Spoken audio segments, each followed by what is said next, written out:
Olá, meus queridos, tudo bem com vocês? Estamos mais um dia aqui em nosso canal pregando o Evangelho de Cristo. E hoje estou muito feliz porque vamos dar continuidade à cronologia dos Evangelhos. Lembrando que no capítulo anterior, Jesus ele sofre uma tentativa de assassinato lá na cidade de Nazaré, onde ele se criou, tá bom?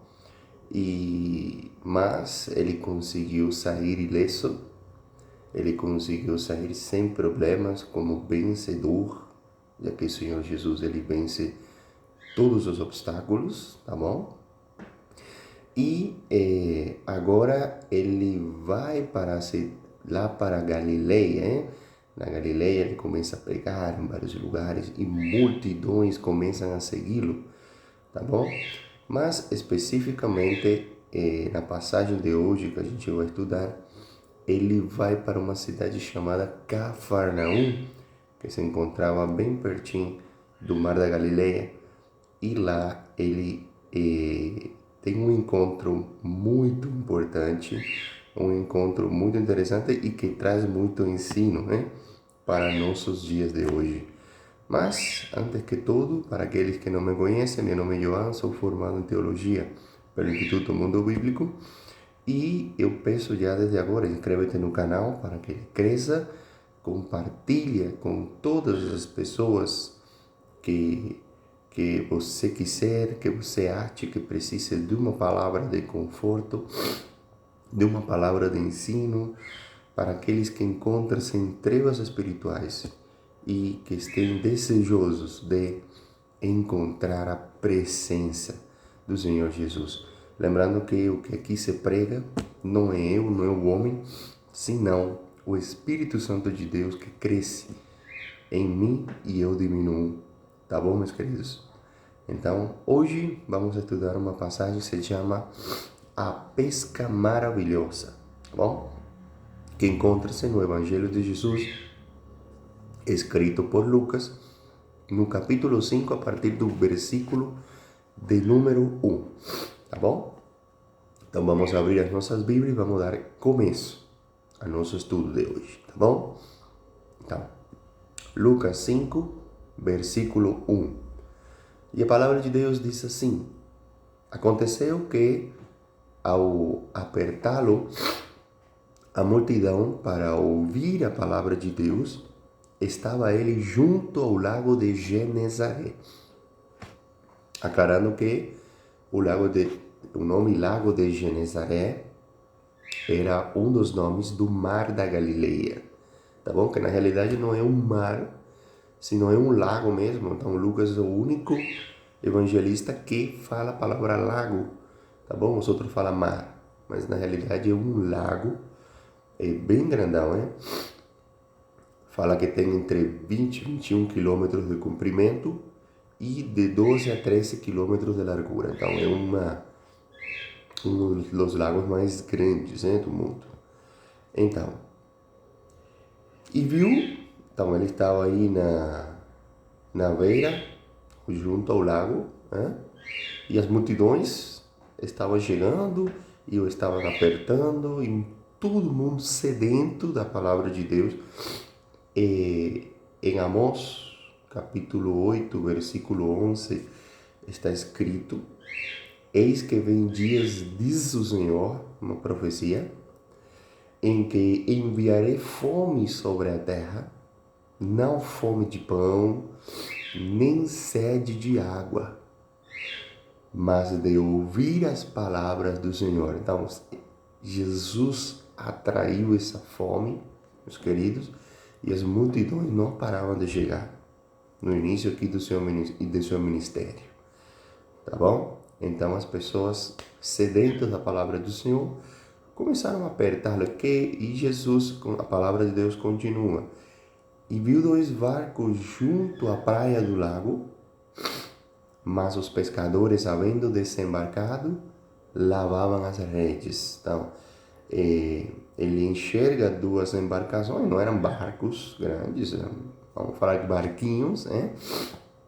E que já estavam inutilizados, estavam ali porque os pescadores já haviam terminado de usá-los. Entrando em um dos barcos, que era o de Simão, que depois seria chamado de Pedro, tá bom? Um dos 12 apóstolos, mais conhecido, que seria posteriormente o líder dos apóstolos, né?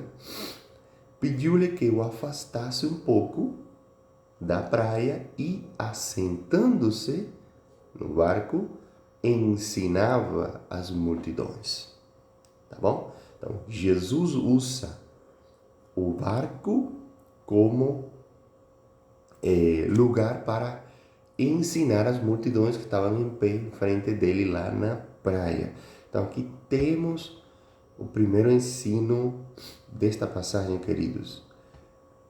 Não tem lugar certo, não tem lugar específico para ensinar a palavra de Deus.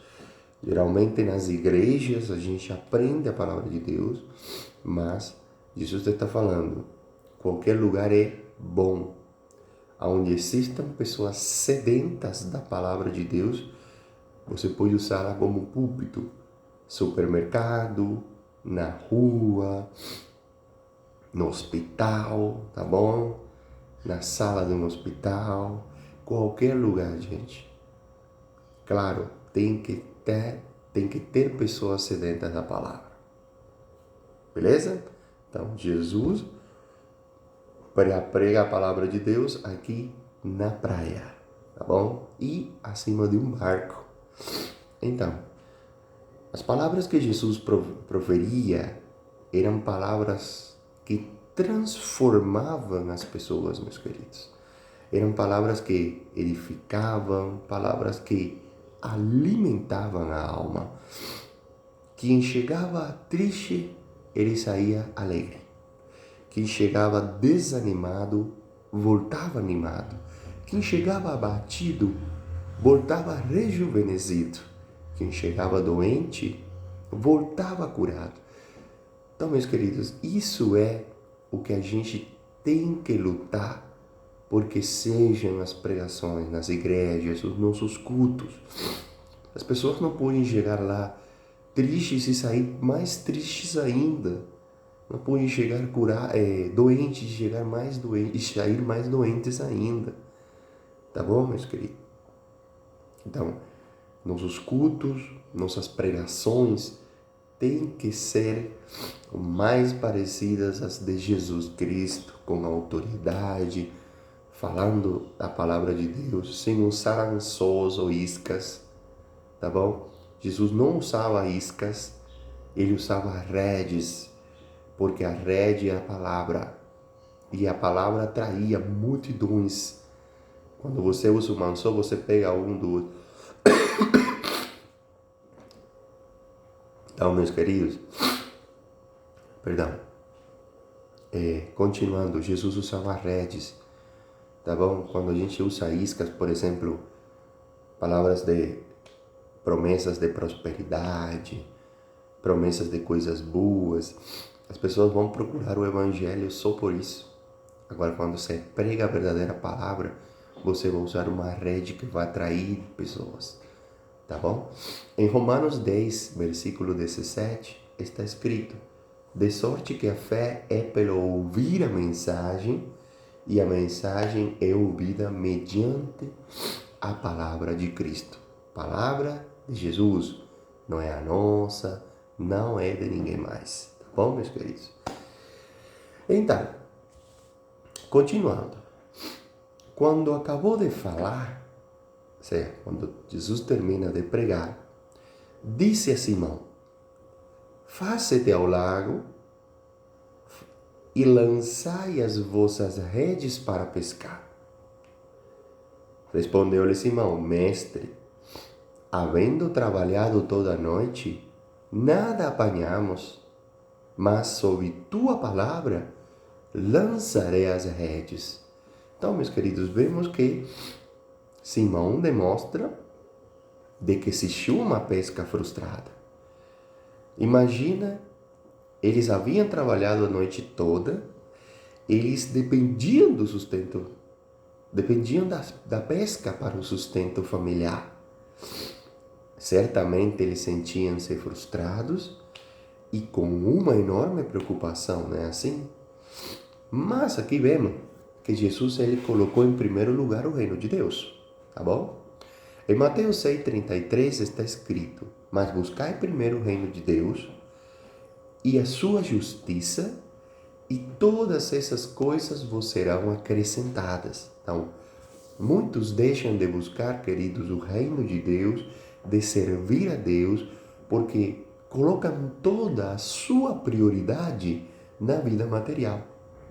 E aqui vemos que Pedro, Simão Pedro e os outros discípulos que estavam frustrados pela pesca, em vez de reclamar, eles ficaram assistindo a pregação.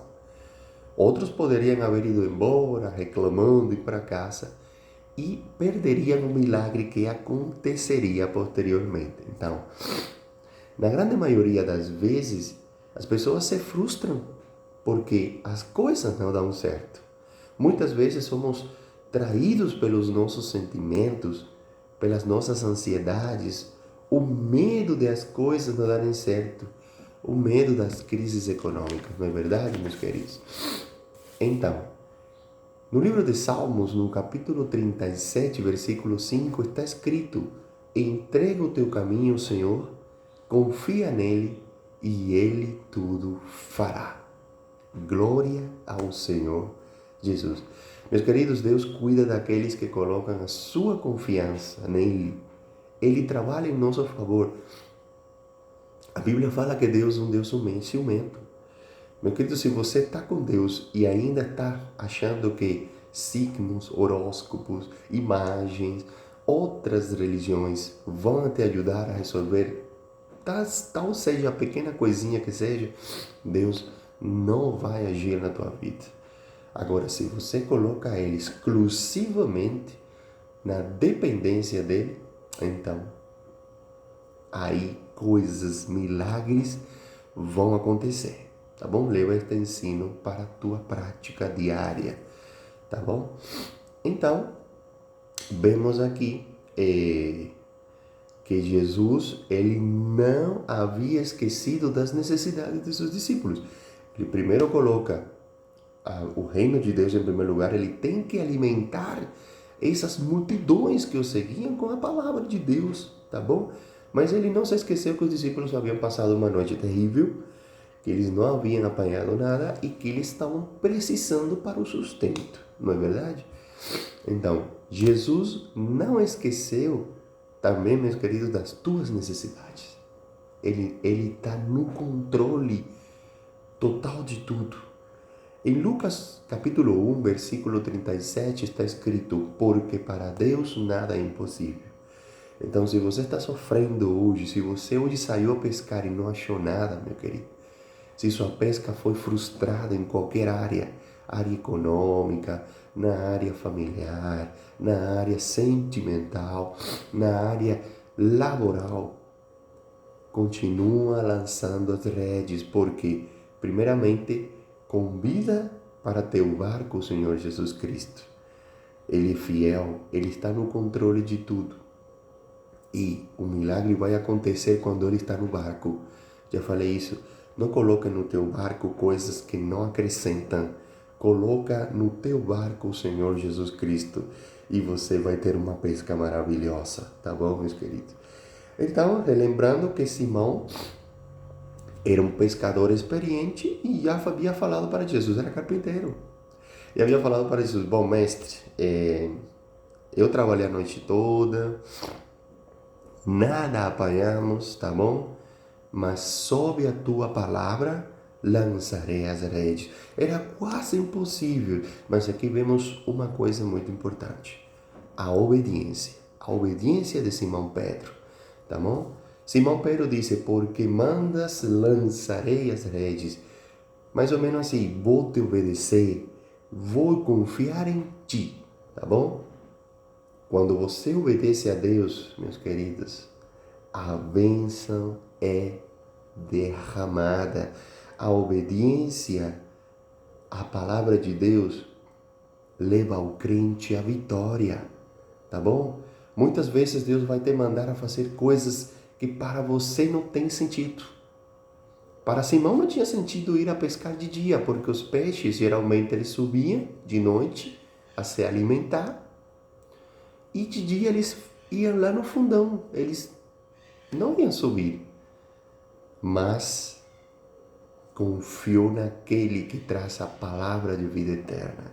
Confiou naquele que sempre dá certo quando a gente vai, quando a gente faz o que Jesus manda te fazer. Então seja obediente como Simão.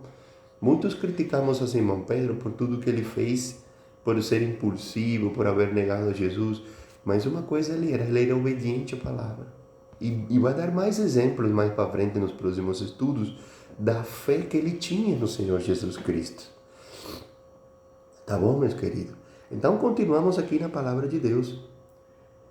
Simão obedeceu e ele foi, não, vamos lá. Você fala que é para ir, então eu vou. Eu tenho fé em ti, eu confio em ti, eu vou lançar as minhas redes, porque você diz, tá bom? Então, isto fazendo, apanharam grande quantidade de peixes e rompiam-se-lhe as redes. Olha isso! Noite anterior não pegaram nada, nem um peixinho. Jesus chegou e falou, joga as redes, vamos lá. Apanharam grande quantidade de peixes e rompiam-se-lhe as redes. Então fizeram sinais aos companheiros do outro barco para que fossem ajudados. E foram e encheram os barcos, os dois barcos, a ponto de quase irem a pique, tá bom? Vendo isto, Simão Pedro prostrou-se aos pés de Jesus, dizendo, Senhor, retira-te de mim, porque eu sou pecador.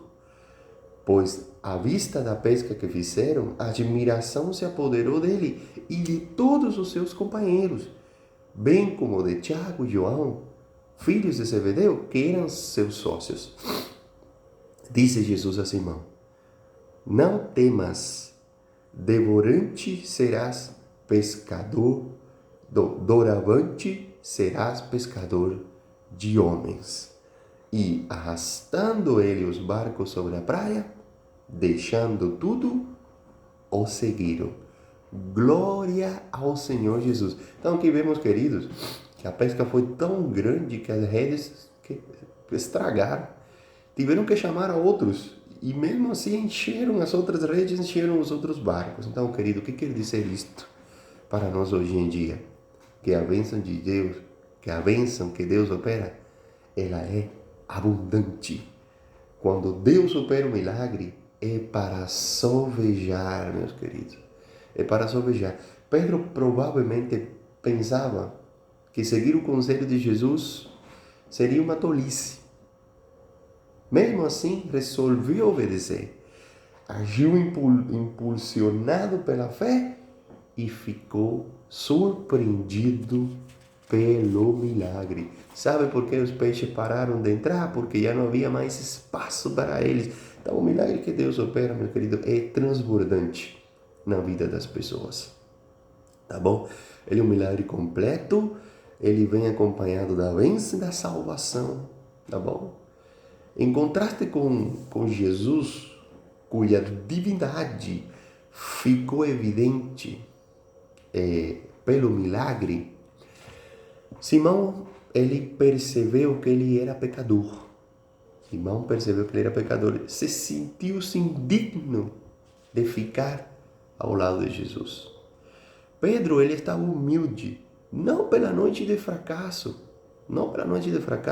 mas pelo sucesso espantoso da pescaria. E essa é a marca do verdadeiro caráter. Tá bom, meus queridos? Se o sucesso te deixa humilde, então o fracasso, ele te edifica. Agora, se o sucesso te deixa inchado, então o fracasso ele te destrói. Bom, meus queridos, leva este ensino para a vida. Pela fé, os homens deixaram tudo e seguiram a Cristo. É o que fala a palavra de Deus. Eles deixaram sua profissão, que era pescar, e seguiram a Cristo, pelo chamado que ele fez para eles. Agora, eles pescavam peixes vivos, que morriam ao serem pegos. Agora, eles pescariam peixes mortos, homens pecadores, mortos espiritualmente, que viveriam quando fossem pegos. Tá bom? Meu querido, Jesus, ele vem a nós em diferentes situações. Em casa, no trabalho, quando enfrentamos situações difíceis, quando passamos por sofrimentos. Aproveita as oportunidades quando estamos de coração aberto. Age em nós. Transforma as nossas situações de pesar. Providencia o que nos está faltando. E depois também diz, vem, não tenhas medo. De hoje em diante, tu serás pescador de homens. Avançar para águas mais profundas significa para nós buscar mais conhecimento de Deus, da sua lei, dos seus ensinamentos, dos seus decretos. Jesus quer que sejamos pescadores no seu reino, meus queridos. E a rede que ele nos dá é seu amor e a sua palavra. Entenderam, meus queridos? Gostaram do estudo de hoje? Então vamos orar. Senhor, meu Deus, meu Pai, estamos hoje aqui na Tua presença, Senhor, para te agradecer por mais um dia de estudo, por mais um dia em que a Tua palavra, ela vem para aliviar corações, ela vem para nos nutrir, para nos alimentar espiritualmente, para nos fornecer o que a gente precisa para ser pescadores de homens. Senhor, entra na vida desse irmão e dessa irmã que nos está vendo, que nos está assistindo. Pai, leva um refrigério, leva o pão, leva esse milagre que eles estão precisando hoje e chama ele para ser pescadores no teu reino. Que eles possam atrair com as redes de teu amor, da tua palavra, multidões a ti, para que outros continuem o mesmo caminho, para que o reino de Deus ele cresça, para que seja abundante em almas necessitadas, porque todos somos pecadores e precisamos ser pegos pelo teu amor e pela tua palavra para ser transformados e reviver e se ter um novo nascimento que todos nós precisamos. Em nome de Jesus, nós oramos e te agradecemos. Amém. Glória ao Senhor. Então, meus queridos, muito feliz de estar aqui neste estudo, muito feliz de dar continuidade aos evangelhos, tá bom? E o próximo estudo vai ser também maravilhoso e rico em ensinos da palavra do Senhor. Até o próximo estudo, a paz do Senhor seja com vocês e a sua família.